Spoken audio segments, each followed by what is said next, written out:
Saya ingin tunjukkan kepada Anda bahwa kebanyakan orang sukses di masa depannya sampai namanya dikenal sekarang, ternyata dia bukan makhluk suci. Antum kenal Umar bin Khattab? Tuh, kenal lagi, Masya Allah, luar biasa.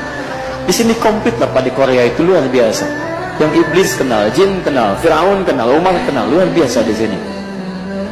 Umar itu sehari dulu paling minimal mabuk 5 kali, Pak. Umar itu ahli mabuk sebelum masuk Islam. Mabuknya 5 kali dalam sehari. Jadi kalau Anda ke Korea kemudian mabuk, maaf, Anda terlambat, telat Anda, telat, karena Anda, maaf, sudah keduluan oleh Umar. Dan mabuknya Anda nggak bisa saingan sama Umar. Umar mabuk sehari 5 kali, Anda mabuk paling berapa kali? Kalau pernah mabuk, tapi yang paling hebat, Umar tahu bahwa dirinya itu manusia.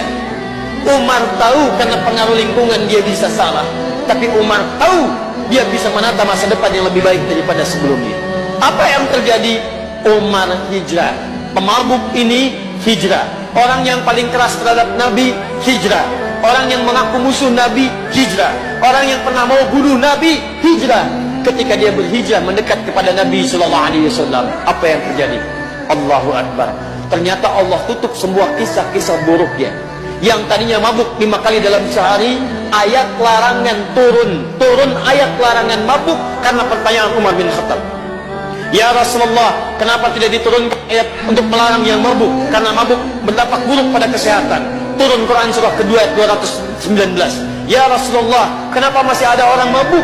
Mabuk dikhawatirkan mengganggu pada kehidupan, menghadirkan permusuhan. Turun Quran surah kelima ayat 90 sampai dengan 91-nya. Ya Rasulullah, begitu ditanyakan turun ayat. Tahukah Anda apa yang terjadi?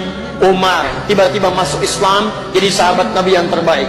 Hidupnya bersama Nabi, dikuburnya bersama Nabi, di akhiratnya bersama Nabi, dijamin masuk surga di lisan Nabi tanpa hisab. Umar pernah jadi khalifah yang kedua. Umar anaknya dinikahi oleh Nabi SAW. Umar dikenal dengan manusia paling cerdas setelah masuk Islam. Mabuk ditinggalkan, masuk Islam, kecerdasan terbuka.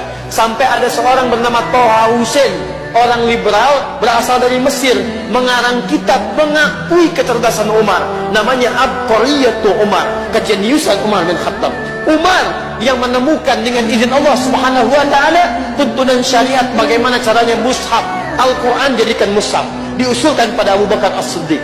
Umar yang menjadikan taraweh bersatu di masjid, bilangannya ada yang 11, ada yang 23, ada yang 40. Umar bin Khattab radhiyallahu taala anhu.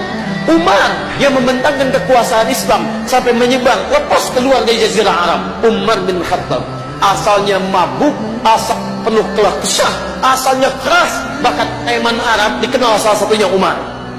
Preman Arab. Allahu Akbar. Preman Arab. Preman di Korea nggak ada apa-apanya. Preman Indonesia nggak ada apa-apanya. Lihat Umar. Kalau Umar gatal tangannya, dia akan naik ke Jabal Qubais. Jabal Qubais itu gunung tinggi samping Ka'bah, sekarang jadi istana, simbol kekuasaan. Dia naik ke Jabal Qubais, dia katakan, "Hei, yang berani dengan saya, kita ketemuan di Bukit A. Tapi sebelum datang, pamit dulu pada ibu yang telah melahirkannya, karena dia akan pulang tanpa nama." Umar gatel ya, pukul orang. Antum gatel pukul nyamuk, dia gatel pukul orang. Umar, tapi hebat ya, beliau radhiyallahu ta'ala anhu masuk Islam, hijrah beliau ini, dia terbuka lembaran hidupnya, tiba-tiba jadi membentuk semua kemuliaan tadi.